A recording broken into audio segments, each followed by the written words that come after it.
அப்படியே உங்க வன்மத்தை கொட்டுறதுக்கு ஒரு 6 வயசு பையன் பலியாக கூடாது. உங்களுக்கு அந்த வேலை பிடிக்கலையா, இப்படிப்பட்ட வேலையை செய்யவே செய்யாதீங்க. உங்களை நம்பிதான் பிஞ்சு குழந்தைங்களை எல்லாம் ஸ்கூலுக்கு அனுப்புறாங்க. விசாகப்பட்டினத்துல ஒரு டீச்சர் 6 வயசு பையனை ஹோம்ஒர்க் ஏன் பண்ணிட்டு வரல அப்படின்னு சொல்லி ரொம்ப ஆக்ரோஷமா அவனோட சட்டையை பிடிச்சு இழுக்கிறாங்க. அப்ப கூட அந்த பையன் வேணாம் வேணான்னு ரொம்ப பயந்து அடிக்காதீங்க அப்படின்றான்.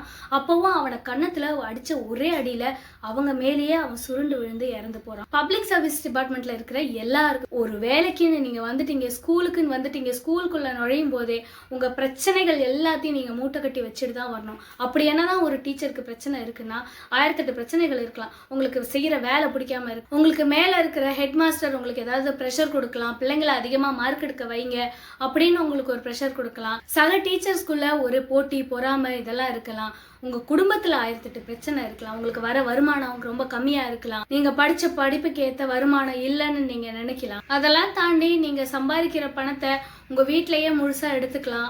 அதுல இருந்து உங்க தேவைக்கு நீங்க ஸ்பெண்ட் பண்ண முடியாம இருக்கலாம். இதை தவிர கணவன் மனைவி சண்டை, உங்க வீட்டுக்குள்ள 1008 பிரச்சனைகள், இது எல்லாத்தையும் கொண்டு வந்து ஒரு பையன் மேல நீங்க அப்படியே திணிச்சு அப்படியே உங்க வன்மத்தை கொட்டுறதுக்கு ஒரு 6 வயசு பையன் பலியாக கூடாது. இவ்வளவு காரணங்கள் இருக்கா, உங்களுக்கு அந்த வேலை பிடிக்கலையா, இப்படிப்பட்ட வேலையை செய்யவே செய்யாதீங்க.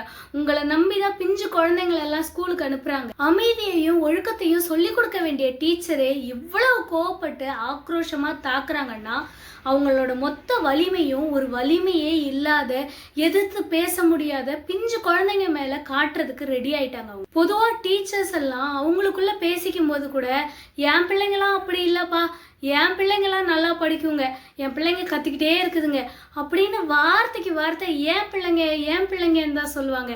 நானும் டீச்சராக ஒர்க் பண்ணியிருக்கேன், நானும் ஸ்டாஃப் ரூமில் உட்காந்து பேசியிருக்கேன்.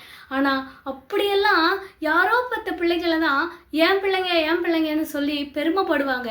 அதுக்கு மத்தியில் இந்த மாதிரியான சில டீச்சர்ஸ் இருக்கிறதுனால எல்லா பேரண்ட்ஸ்க்கும் பார்க்கவே பயமாக வருது. ஒரு 6 வயசு பையன் கிட்ட ஹோம்ஒர்க் எழுதிட்டு வரலன்றது தான் பெரிய பஞ்சாயத்து. அப்போ ஹோம்ஒர்க் எழுதலன்னா கேட்கவே கூடாதா அப்படின்னு இல்லை, கேட்கலாம். நீங்கள் டைம் கொடுக்கணும். 3 நாள் 4 நாள் கூட டைம் கொடுங்க, ஒரு வாரம் கூட டைம் கொடுங்க, அடுத்த சாட்டர்டே சண்டே வரைக்கும் டைம் கொடுங்க, பேரண்ட்ஸை கூப்பிட்டு சொல்லுங்க, டைரியில் எழுதி அனுப்புங்க, இதுதான் பிரச்சனை, உங்கள் பையன் எழுதவே மாட்டேன்றான் அப்படின்னு.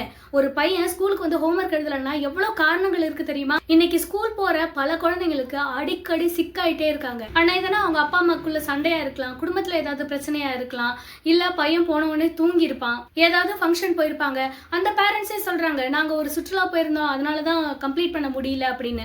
அப்படி என்ன உடனே நீங்க கேட்ட உடனே கொடுத்துடணும். அப்பாவியான குழந்தைங்க கிட்ட உங்களோட கோபத்தையும் ஆக்ரோஷத்தையும் காட்டாது, உங்களை விட வலிமையானவங்க கிட்ட காட்டுங்க.